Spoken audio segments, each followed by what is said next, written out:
یہ ریڈیو صدائے حریت جموں و کشمیر ہے محمد طارق اپڈیٹس کے ساتھ۔ مقبوضہ کشمیر میں کنٹرول لائن پر بھارتی فوج کے قافلے کے نزدیک زوردار بارودی سرنگ کے دھماکے میں ایک لیفٹننٹ سمیت 4 بھارتی اہلکار شدید زخمی ہو گئے۔ کنٹرول لائن پر نوشہرہ سیکٹر کے علاقے کلال میں بھارتی فوج کی گاڑی معمول کی گشت پر تھی کہ ایک زوردار دھماکہ ہوا۔ 1 جنوری کو اسی علاقے میں ایک حملے میں 2 بھارتی فوجی ہلاک ہو گئے تھے، جس کے بعد علاقے میں سخت کشیدگی پائی جاتی ہے۔ مقبوضہ کشمیر میں آج 153 روز سے بھارت کا مسلط کردہ محاصرہ اور لاک ڈاؤن جاری ہے۔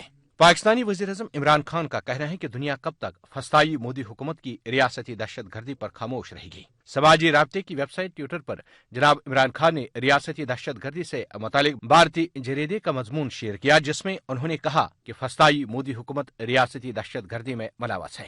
لندن میں پاکستانی سفارت خانے کی جانب سے کشمیریوں کے لیے یوم حق خود اختیاری کشمیر منانے کے لیے ایک تقریب کا انعقاد کیا جا رہا ہے۔ یہ تقریب پاکستانی سفارت خانے میں 6 جنوری کو منعقد ہوگی۔ بھارت میں متراجہ ترمیمی بل کے خلاف ہنگامہ آرائی کا سلسلہ جاری ہے۔ ہزاروں افراد اس کالے قانون کے خلاف احتجاجاً سڑکوں پر نکل آئے۔ ان کا مطالبہ ہے کہ یہ ظالمانہ قانون واپس لیا جائے۔ شاہراہ کنج پر 2 ہفتے سے زائد عرصے سے دھرنے اور احتجاجی مظاہرے جاری ہیں۔ گزشتہ روز نماز جمعہ کے بعد جامع مسجد دہلی کے باہر بڑا مظاہرہ کیا گیا۔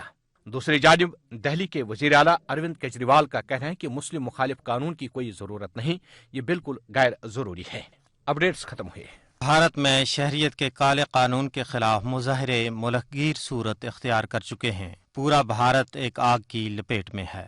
نہ صرف مسلمان بلکہ تمام اقلیتیں، جن میں سکھ برادری کے لوگ پیش ہیں، میدان عمل میں اتر چکے ہیں۔ اس حوالے سے سکھ برادری کے لوگوں کے کیا خیالات ہیں، آئیے سنتے ہیں۔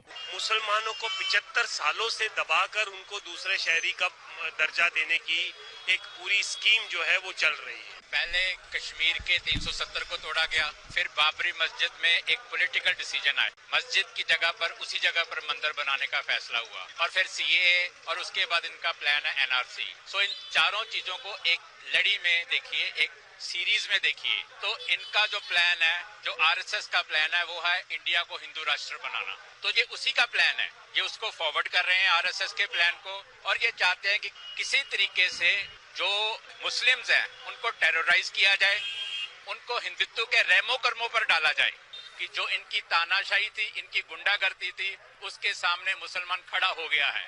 اب جب مسلمان کھڑا ہو گیا تو ہم سکھ بھی ان کے ساتھ ہیں، اسی لیے ہم آئے ہیں، اور ہم چاہتے ہیں کہ یہ جو ان کا ایجنڈا ہے، ہندو راشٹر کا ایجنڈا ہے، سی اے ہے، این آر سی ہے، اس کا مل کر مقابلہ کریں۔ یہ تھے بھارت کے سکھ شہری جو مسلمانوں کے ساتھ اظہار یکجہتی کر رہے تھے۔